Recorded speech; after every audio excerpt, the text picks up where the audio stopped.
दोस्तों आज हम बात करने वाले हैं सनातन धर्म में मंत्रों का विशेष महत्व क्यों है। आखिर मंत्र क्यों बनाए गए, ये मंत्र हैं क्या, किसने बनाए, एक मंत्र को उसके सही उच्चारण के साथ ही क्यों बोलना चाहिए। नमस्ते दोस्तों, सनातन सोच के इस वीडियो में आज हम बात करने वाले हैं मंत्रों की। देखिए, सबसे पहले तो मंत्र का शाब्दिक अर्थ जानने की जरूरत है। ऐसी ध्वनि जो आपको मेंटल पीस दे, आपके मन को शांत करे, वो ही मंत्र है। हमारे शास्त्रों में कहा गया है मना तार्यति इति मंत्र, यानी मन को तारने वाली ध्वनि ही मंत्र है।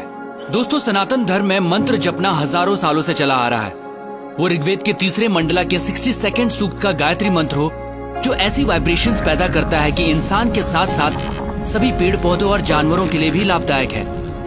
या ऋग्वेद के ही 7वें मंडला के 59 सूक्त का महामृत्युंजय मंत्र, जिसे मृत्यु को जीतने वाला मंत्र भी कहा जाता है।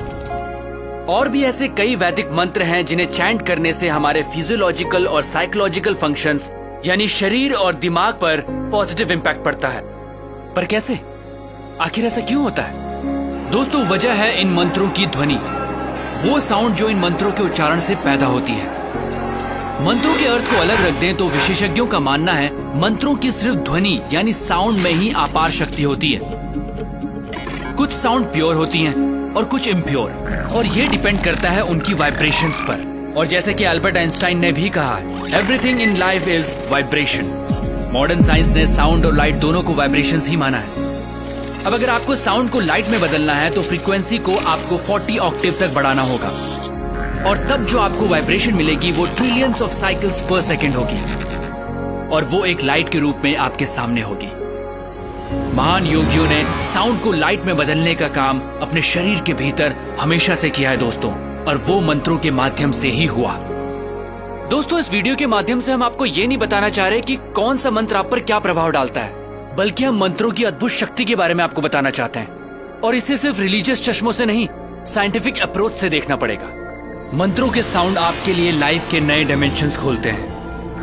ये ऐसी साइंस है जिसमें आप साउंड की मदद से अपने आसपास और अपने अंदर एक खास एटमॉस्फेयर बनाते हैं, जिससे आपका माइंड एक्टिवेट होता है। लगातार मंत्रों की चैंटिंग से न सिर्फ फोकस बेटर होता है, बल्कि मेमोरी और अटेंशन भी बढ़ता है, क्योंकि मंत्र आपके ब्रेन सेल्स एक्टिवेट करने में हेल्पफुल साबित होते हैं। अगर मंत्रों को सही उच्चारण, सही फ्रीक्वेंसी के साथ बोला जाता है तो न सिर्फ ब्रेन को प्रॉपर ऑक्सीजन पहुंचती है, बल्कि ब्लड प्रेशर भी कंट्रोल में आ सकता है। और ये भी साबित हुआ है कि खास मंत्रों को चैंट करने से ब्रेन का लेफ्ट और राइट हेमिस्फेयर सिंक्रोनाइज होता है। आम की बात करें तो इसे ओरिजिनल साउंड ऑफ क्रिएशन भी कहा जाता है। ऐसा माना जाता है कि हजारों साल पहले जब ध्यान लगाने वाले तपस्वियों और ऋषियों ने गहरी ध्यान की प्रक्रिया के दौरान जो साउंड सुनी थी वो आम की ही थी।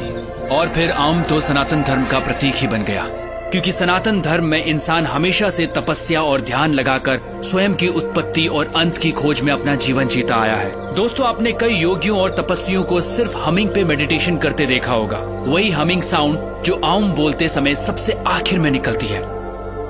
दोस्तों, साइंटिफिक रिसर्च में यह भी साबित हुआ है कि सिर्फ हमिंग से, जी हाँ, सिर्फ हमिंग से आपकी बॉडी में नाइट्रिक ऑक्साइड का प्रोडक्शन बढ़ जाता है। नाइट्रिक ऑक्साइड एक खास कंपाउंड होता है जो नर्वस, इम्यून और कार्डियोवास्कुलर सिस्टम्स में होने वाली कई प्रोसेसेस में हेल्प करता है। ये बात सनातन धर्म में करीब 15,000 साल पहले से भी चली आ रही है। तो दोस्तों, ये कहना जरा भी अतिशयोक्ति नहीं होगी कि ऋषि मुनि उस काल के साइंटिस्ट ही थे जो लगातार ह्यूमन बॉडी को अपग्रेड करने के तरीके ढूंढ रहे थे, और मंत्र उन साइंटिस्ट्स के एक तरह के टूल थे। अगर बच्चों को मंत्रों की इंपॉर्टेंस समझाई जाए और बचपन से मंत्रों की चैंटिंग की आदत डाली जाए तो उनके ब्रेन का डेवलपमेंट एक अलग लेवल पर होगा। दोस्तों, यही तो सनातन धर्म है, ऐसे तौर तरीके जिन्होंने इंसान का जीवन जीने का तरीका बदला। सनातन सोच के माध्यम से हम आपको वही मशाल थमाना चाहते हैं जिसे हजारों साल पहले हमारे पूर्वजों ने प्रज्वलित किया था। क्योंकि दोस्तों, हमें लगता है वर्तमान में सनातन सोच की आवश्यकता है, क्योंकि यही हमारा भूत है और यही भविष्य। मैं हूं अमित ड्योंडी, प्रणाम।